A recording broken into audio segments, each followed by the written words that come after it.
Hello beautiful plant people, welcome back to Rooting Mindfully. My name is Yana, and today I'm going to give you 5 ways to increase your humidity in your home so that way your plants grow nice and healthy, so stay tuned.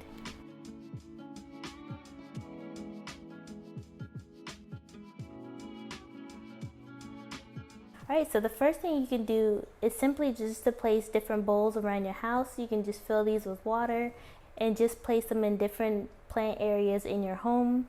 Now you can go ahead and use some bowls cute like these. You can use Tupperware, whatever matches your decor, whatever you have available. Another thing you can do is just to simply use mason jars, so that way you can go ahead and propagate your plants and raise the humidity at the same time. And as you can see, I do have a couple mason jars in the back, so I do go ahead and take advantage of this as well. That way you can just kill 2 birds with 1 stone. And another thing that coincides with that is to simply have pebble trays. Now with pebble trays, you want to make sure that you do these correctly, because you can go ahead and rot your plant if done incorrectly. So what I recommend is just to go ahead and fill your pebble tray with 1 inch of rocks. You want to use a nice size rock, but just to go ahead and fill your tray with rocks. And so if your rock level is here, you just want to make sure that when you fill up your tray, you're only filling it up halfway. That way the plant is not wicking up the moisture through the roots and simply overwatering the plant and rotting the the roots in the process. So whenever you go ahead and fill this tray, just make sure you just don't fill up the water level all the way, so that way you can prevent any water overwatering. And the next thing you can do is just to go ahead and simply group your plants together. Grouping your plants together allows them to transpire and release moisture in the air when they're all huddled together and watered properly. I use this to my advantage. Of course, sometimes you may not want to group your plants together in case you have infestations or things like that, but this is just something that happens when you have a plant collection. You may not always be able to prevent your plant leaves from touching, but at least by grouping them together, you can go ahead and raise your humidity in your home. And another thing you can do is just to go ahead and open your door when you're done taking your showers, or when you're done washing the dishes if you use your dishwasher. That way you can just take advantage of these tools and methods. Because we all have to take showers anyway, so why not use this tool after you're taking a shower. After you're done taking a shower, just opening the door and letting the steam just circulate into your home. And the same goes for your dishwasher, just to open the door when your dishes are done running, and so that way that can also raise your humidity as well.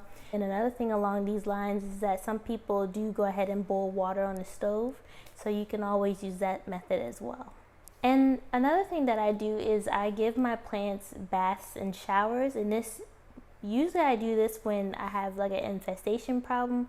I'll go ahead and wash down the leaves and things like that, and that'll go ahead and raise the humidity temporarily. As well as in the summer, I'll go ahead and give my plants a nice soak. So if I have a plant that needs to be watered a lot, like my ferns, I'll go ahead and just soak their soil, so that way I won't have to water them as frequently. But by doing things like this will go ahead and raise the humidity in your home, because that moisture that's in the soil will eventually be transpired if the plant doesn't need all the moisture, so that can also release more moisture into the air. And the last thing you could do would just be to buy a humidifier. Now if you've seen any of my plant tours previously, I mentioned that I had a Void humidifier, which is an awesome humidifier to own. It is a bottom fill humidifier, so there is a little bit more work to do in order to fill it up. But if I could give you guys a piece of advice before you go out and buy humidifiers, would be to try to buy a top fill humidifier. This will make your life so much easier in terms of filling your humidifier. And if you ask any other plant person, they probably would say that they wish they would have bought a top fill humidifier as well. And I was able and fortunate enough to get a humidifier sent to me from Elect Homes, and I appreciate it so much. But with the Elect Homes humidifier, it is a top fill humidifier, and I'm so excited to use this humidifier. But if you guys want to see a detailed review on this humidifier, leave a comment in the comment section below.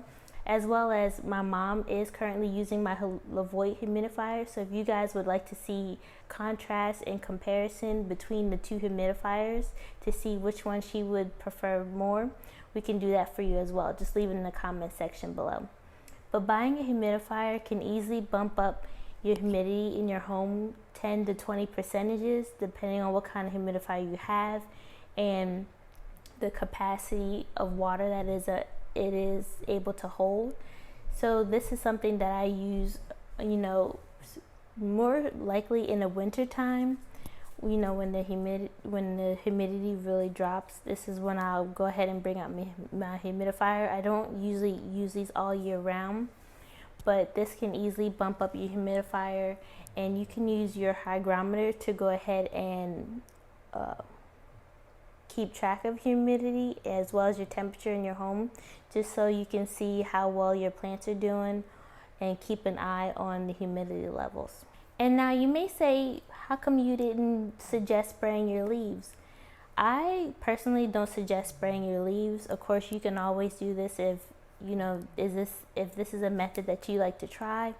But to me, spraying the leaves is an easy method, but it doesn't really raise your humidity level long term. It's just a relatively short term thing. As well as when you spray your leaves, or when you when you get moisture on the leaves, you have to make sure that you have some kind of air circulation or airflow, as you see there, just so you can make sure that the air is moving and that your leaves will dry eventually. Because when you leave water on your leaves, especially for plant leaves that are more sensitive or that have fur or things like that on the leaves, they do not appreciate having their leaves wet.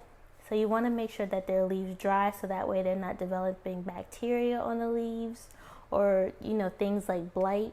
So those are just things to keep in mind, and that's just why I don't spray my leaves, because I have had issues in the past where I did spray my leaves and I didn't have a fan running, or I didn't make sure that my leaves are drying in enough time. I have had issues where my leaves were damaged because I didn't make sure that they dried. So that's just the reason why I don't really suggest it and why I don't spray my leaves. But feel free to use that method if that works for you.